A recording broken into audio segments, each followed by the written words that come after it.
एका प्रवासानं संपूर्ण कुटुंब उद्ध्वस्त होऊ शकतं यावर विश्वास बसणार नाही, पण रायगडमध्ये असंच काहीतरी घडलंय। आनंदाच्या आणि कर्तव्याच्या प्रवासाला निघालेल्या एका कुटुंबावर नियतीनं असा घाव घातला की सगळंच संपलं। रायगड जिल्ह्यातील श्रीवर्धन तालुक्यातील आरावी गावाकडं पनवेलवरून आपल्या भावाच्या उत्तर कार्यासाठी निघालेल्या नरेश जनार्दन पाटील यांचा रस्त्यातच भीषण अपघातात मृत्यू झालाय। म्हसळा शहराजवळील जांभूळ गावाजवळ येताच त्यांच्या वाहनावरील नियंत्रण सुटलं आणि वाहन थेट रस्त्याच्या कडेला असलेल्या आंब्याच्या झाडावर जाऊन चुरात आदळलं। या भीषण धडकेत नरेश पाटील यांचा जागीच मृत्यू झाला, तर त्यांच्या पत्नी राजेश्री पाटील या गंभीर जखमी झाल्या।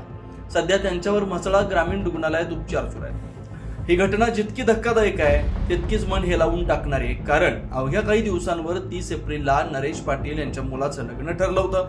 घरात लग्नाची तयारी सुरू असताना अचानक आलेल्या या दुःखद बातमीनं संपूर्ण कुटुंबावर शोककळा पसरली आहे। एकीकडं उत्तर कार्यासाठी निघालेलं कुटुंब आणि दुसरीकडं त्यांच्याच घरात दुःखाचा डोंगर।